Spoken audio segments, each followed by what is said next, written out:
spots in this that I think need to be made aware of. First of all, let's talk about the turns in measure 22 in the ornamentation in the final measure of the etude, measure 24. Often young students will think that ornamentations written like this are a suggestion, and that if we throw something out there that closely resembles this pattern, it's our artistic interpretation of it, and that's going to be just fine.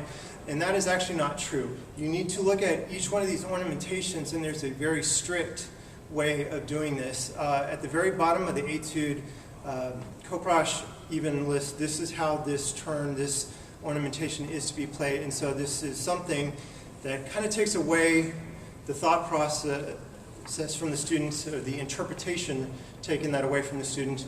And I think teachers, it's really important to just say this is the way we do this. And so going back to the first one, this is measure 22. If we're thinking the eighth note pulse underneath,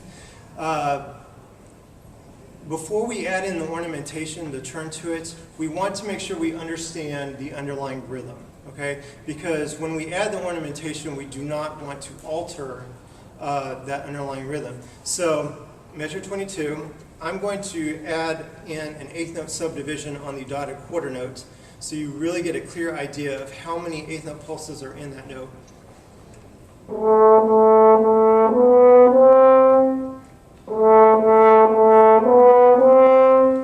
And so once you understand that, understand on the turn there's a sharp sign above the turn and below the turn, meaning that you're going to go up to F sharp, back down to E, down to D sharp, and then back to your original note before you play the written eighth note F sharp. So one more time.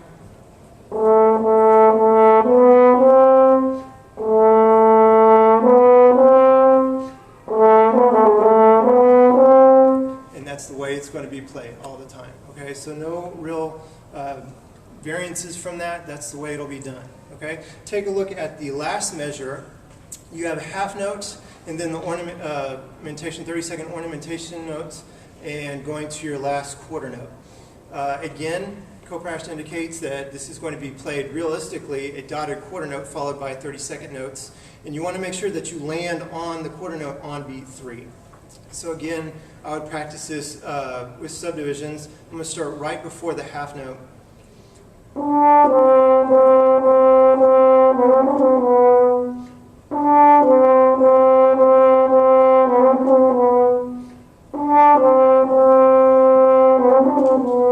You always want to make sure you land on beat 3 in time, okay? So that's really the tips as far as ornamentation goes. A couple other important points in this. You always want to be thinking about what the judge is listening for. Why was this piece chosen to begin with, okay? So they want to know that you have the musical, the lyrical playing that goes along with this piece. You want to have a clear understanding of the rhythms and subdivisions, going back to the original statement where they recommend that the eighth note is getting the pulse 100 to 120, is to really make sure that the students learn patience holding through the long notes. Sorry to interrupt. Is anybody missing a French horn mouthpiece?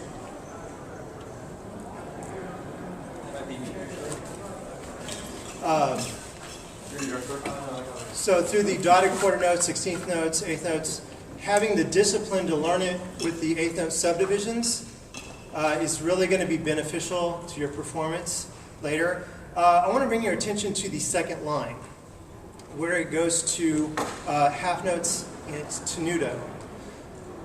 Understand the terms. Tenuto means hold it as full length or broadly. You don't want to rush through this. And when I've heard this in auditions before, the most common problem for young students is they get to this section and rhythmically it's very easy. It's easy to comprehend, easier in theory to play, and so students just take off and they rush through this. Make sure that you have the discipline and hold through these half note values. Don't rush through them, and it stays in strict time. So this needs to be full at forte. It just means full. It's not going to be an aggressive forte. There's no edge to it. It just means a very full, great sound there. okay? And at the very beginning, one of the terms dolce means sweetly. So again, you're going to treat this opening etude like you would approaching any kind of solo piece, okay? And I think that when you come performance time, when you start thinking quarter note, getting the pulse, so whereas what the tempo is 120 or 100 to 120, the eighth note value, thinking of it quarter note value 50 to 60 will just help keep the music moving and thinking of it as a fluid piece. You don't want to get too bogged down on this piece because then it'll just drag and you're not really portraying the music in it, okay?